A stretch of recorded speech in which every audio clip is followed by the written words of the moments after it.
ದೆಹಲಿಯಲ್ಲಿ ಕಳೆದ ಒಂದು ವಾರದಿಂದ ಯಾವ ರೀತಿ ಯುವಕರನ್ನ ತಪ್ಪದಾರಿ ಎಳೆಯುವಂತ ಘಟನೆಗಳು ನಡೀತಾ ಇದೆ ಅಂತ ನೀವೆಲ್ಲರೂ ಕೂಡ ನೋಡ್ತಾ ಇದ್ದೀರಿ. ವಿಶೇಷವಾಗಿ ನೀಟ್ ವಿಚಾರದಲ್ಲಿ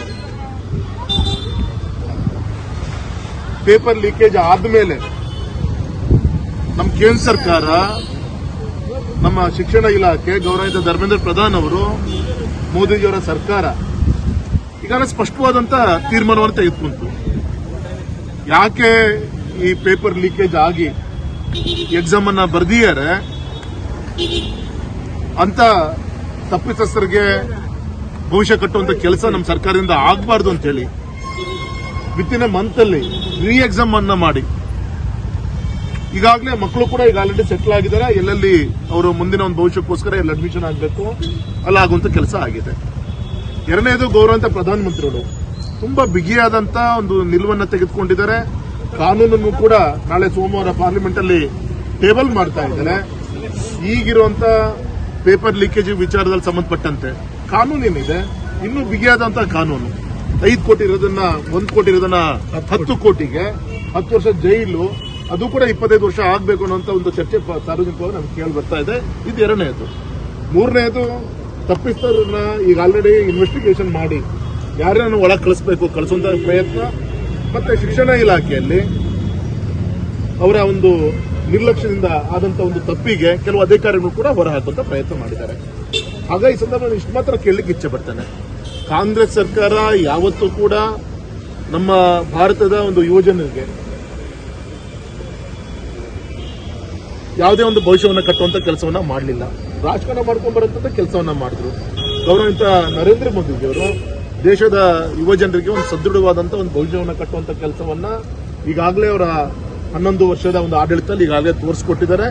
ಏನೇನು ಬದಲಾವಣೆಯನ್ನು ತರಬೇಕು ಆ ಶಿಕ್ಷಣ ಇಲಾಖೆಯಲ್ಲಿ ಇರ್ಬೋದು, ಯುವಕರಿಗೆ ಒಂದು ಭವಿಷ್ಯ ಕಟ್ಟುವಂತ ದಿಕ್ಕಿನಲ್ಲಿ ಇರ್ಬೋದು, ಸ್ಪಷ್ಟವಾಗಿ ಆಲ್ರೆಡಿ ಕಾಣ್ತಾ ಇದೆ. ಹಾಗಾಗಿ ಇವತ್ತು 1 ತಿಂಗಳು ಕೆಳಗೆ ನಡೆದಂತ 2 ತಿಂಗಳು ಕೆಳಗೆ ನಡೆದಂತ ನೀಟ್ ಎಕ್ಸಾಮ್ ಆಲ್ರೆಡಿ ರಿಸಲ್ಟ್ ಬಂದಿದೆ. ಇಷ್ಟೆಲ್ಲ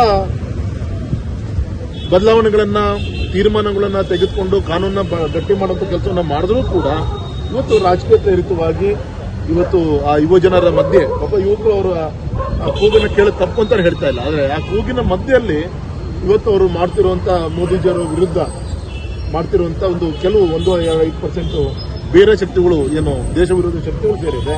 ಅದಕ್ಕೆ ಕಾಂಗ್ರೆಸ್ಸಿನ ಒಂದು ರಾಜಕೀಯ ಒಂದು ಬಣ್ಣವನ್ನು ಕೊಡೋಕೆ ಹೊರಟಿದೆ. ಇದನ್ನ ಯಾವುದು ಇವತ್ತು ಯುವಜನರು ಸಹಿಸಲ್ಲ. ಸ್ಪಷ್ಟವಾದಂತಹ ಉತ್ತರ ಹಿಂದಿಂದನೂ ಕೊಟ್ಟಿದ್ದಾರೆ.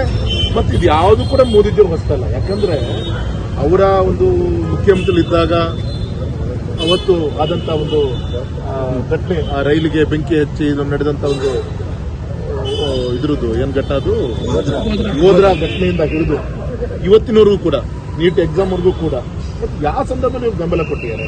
CA ವಿಚಾರದಲ್ಲಿ ಇರ್ಬೋದು, ವಕ್ಫ್ ವಿಚಾರದಲ್ಲಿ ಇರ್ಬೋದು, ಈವನ್ ಇವತ್ತು ಆಗ್ತಿರುವಂತಹ SIR ಆ ವಿಚಾರದಲ್ಲಿ ಇರ್ಬೋದು, ಯಾವುದಲ್ಲೂ ಕೂಡ ಯಾವತ್ತೂ ಕೂಡ ಇವರು ಬೆಂಬಲವನ್ನು ನಾವು ನಿರೀಕ್ಷೆ ಮಾಡೋಕ್ಕಾಗಲ್ಲ ಅಂತ.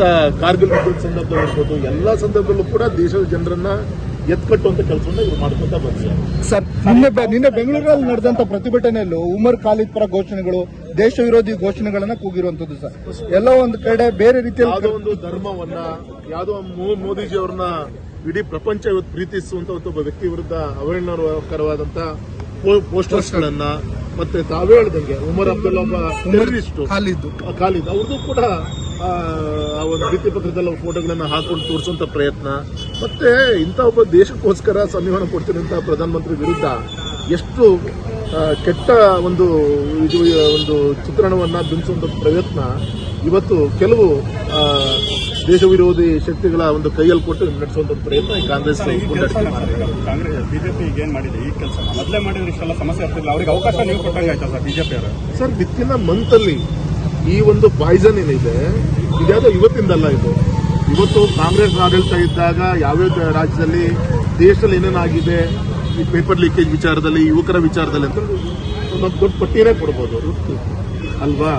ಇದೊಂದು ಟೂಲ್ ಕಿಟ್ ಆಗಿ ಮಾಡಿಕೊಂಡಿವರು ಈ ರೀತಿಯಂತ ಮೋದಿಜಿ ಒಂದು ಸರ್ಕಾರದಲ್ಲಿ ಇದು ಎಲ್ಲರಲ್ಲೂ ಕೂಡ ಮೊಸರಲ್ಲಿ ಕಲ್ಲನ್ನ ಉಟ್ಕೊಂತ ಒಂದು ಕೆಲಸ ಮಾಡ್ಕೊಂತಾನೆ ಬಂದಿದ್ದಾರೆ. ಪ್ರಮುಖ ಆರೋಪ ಇರೋದು ಏನು ಸತ್ತೂರಲ್ಲ ಅವ್ರ ಮನೆಗೆ ಒಂದು ಸಾಂತ್ವನ ಹೇಳಕ್ಕೆ ಯಾರು ಹೋಗಿಲ್ಲ ಅನ್ನೋದು ಒಂದು ಸರ್, ಇದ್ರ ಬಗ್ಗೆ ಈಗ ಅಧಿವೇಶನ ನಡೀತಾ ಇದೆ. ಗೌರವಿತ ಪ್ರಧಾನಮಂತ್ರಿಗಳೇ ನಾಳೆ ಸೋಮವಾರ ಅವರ ಪ್ರೆಸೆಂಟ್ ಇರ್ತಾರೆ. ಈ ವಿಚಾರಗಳ ಬಗ್ಗೆ ಚರ್ಚೆ ಆಗುತ್ತೆ. ಈ ಎಲ್ಲ ವಿಚಾರಗಳು ಕೂಡ ಹೊರಗೆ ಬರುತ್ತೆ. ಯಾಕೆ ತೀರ್ಕೊಂಡ್ರು, ಎಷ್ಟು ಜನ ತೀರ್ಕೊಂಡಿದ್ದಾರೆ, ಯಾವ ಸಂದರ್ಭದಲ್ಲಿ ತೀರ್ಕೊಂಡ್ರು, ಇದೆಲ್ಲದೂ ಕೂಡ ನಾಳೆ ಬರುವಂಥ ದಿನದಲ್ಲಿ ಚರ್ಚೆ ಆಗುತ್ತಾರೆ. ಒಂದು ದುಃಖಕರ ಸಂಗತಿ ಅಂದರೆ ಈ ನಮ್ಮ ರಾಜ್ಯದಲ್ಲಿ ನಮ್ಮ ಕಾಂಗ್ರೆಸ್ ಇವತ್ತು ಪಕ್ಷ ಒಂದು ನಿಮ್ಗೆ ಗೊತ್ತಿದೆ, ಅಲ್ಲಿ ಅವರ ಒಂದು ಬ್ಯಾಕ್ಗ್ರೌಂಡಿನಿಂದ ಎಲ್ಲ ಗೊತ್ತಿದೆ. ಇವತ್ತು ಕಾಂಗ್ರೆಸ್ನ ರಾಜ್ಯಾಧ್ಯಕ್ಷ ಹರಿಪ್ರಸಾದ್ ಅವರೊಂದು ನೇತೃತ್ವ, ಇವತ್ತೊಬ್ಬ ಹೋಮ್ ಮಿನಿಸ್ಟರ್ ಇದ್ದಾರೆ. ಇಂಥ ಸಂದರ್ಭದಲ್ಲಿ ಶಿವಮೊಗ್ಗದಲ್ಲಿ ಬಿಜೆಪಿ ಆಫೀಸಿಗೆ ನುಗ್ಗುವಂತ ಷಡ್ಯಂತ್ರ ಇವ್ರು ಮಾಡ್ತಾರೆ ಅಂದ್ರೆ ರಾಜಕಾರಣದಲ್ಲಿ ವಿಚಾರಗಳು ಹಂಚಿಕೊಳ್ಳುವಂಥದ್ದು ಸಹಜ. ಆದರೆ ಈ ರೀತಿ ಕಲ್ಲನ್ನು ಹಿಡ್ಕೊಂಡು ಮೊಟ್ಟೆಯನ್ನು ಇಟ್ಕೊಂಡು ಗೌರವಂತ ನಮ್ಮ ಶಾಸಕರಂತ ಹರಿಪ್ರಸಾದ್ ಅವರು ಬೆಂಗಳೂರಿನಲ್ಲಿ ಮೊನ್ನೆ ಅಟ್ಯಾಕ್ ಆಯಿತು, ಹರೀಶ್ ಅವರು. ಅದಾದ್ಮೇಲೆ ನಮ್ಮ ಶಾಸಕರನ್ನ ಸಂಸತ್ ಸದಸ್ಯರನ್ನ ಅವ್ರನ್ನ ಅರೆಸ್ಟ್ ಮಾಡಿ ತೆಗೆದುಕೊಂಡು ಹೋಗ್ಬೇಕಾದಾಗ ಬೇಕಂತಾನೆ ಆ ಪೊಲೀಸ್ ವ್ಯಾನ್ ಅನ್ನ ಕಾಂಗ್ರೆಸ್ ಕಚೇರಿ ಮುಂಭಾಗದಲ್ಲಿ ಸ್ಲೋ ಡೌನ್ ಮಾಡಿ ಅಲ್ಲಿ ಮತ್ತೆ ಮೊಟ್ಟೆ ಎಸೆಯುವಂತ ಕೆಲಸ, ಕಲ್ಲಿನ ಎಸೆಯುವಂತ ಕೆಲಸ, ನಮ್ಮ ಶ್ವತ್ನಾರಾಯಣಗೆ ಸ್ವತಃ ಕಾಂಗ್ರೆಸ್ ಒಬ್ಬ ಕಾರ್ಯಕರ್ತ ಒಳಗೆ ಲಾಠಿಯನ್ನು ತಳ್ಳಿ ಭುಜಕ್ಕೆ ಹೊಡೆಯುವಂತ ಕೆಲಸವನ್ನು ಮಾಡಿದ್ದಾನೆ. ಈ ರೀತಿಯ ಘಟನೆಗಳು ಯಾವಾಗಲೂ ಕೂಡ ಹಿಂದೆ ನಡೆದಿದ್ದಿಲ್ಲ ಕರ್ನಾಟಕದಲ್ಲಿ, ಶಾತಿಯಿಂದ ಇತ್ತು. ಈ ತರ ದ್ವೇಷದ ರಾಜಕಾರಣವನ್ನು ಬಿಟ್ಟು ವಿಚಾರಗಳನ್ನು ಚರ್ಚೆ ಮಾಡಿಕೊಂಡು ಸರಿಯಾದ ದಾರಿಯನ್ನು ತೋರಿಸುವಂತ ಕೆಲಸ ಈಗಲೂ ಕೂಡ ಈ ಕಾಂಗ್ರೆಸ್ ಮಾಡಬೇಕು ಅಂತೇಳಿ ತಮ್ಮ ಮುಖಾಂತರ ನಾವು ಒತ್ತಾಯ. ಸರ್, ಆಗುಂಬೆ ಟನಲ್ದು ಏನಾಯ್ತು ಸರ್? ಸಭೆ ಇತ್ತು, ಸರ್, ನಿನ್ನೆ ಶುಕ್ರವಾರ ಇತ್ತು, ನಾಳೆ ಸೋಮವಾರ ಪೋಸ್ಟ್ಪೋನ್ ಆಗಿದೆ. ಸೋಮವಾರ ನನಗೆ ಸೆಷನ್ ಇರೋದ್ರಿಂದ ಇನ್ನೊಂದು 3-4 ದಿನ ಮುಂದೆ ಹೋಗ್ತೀವಿ.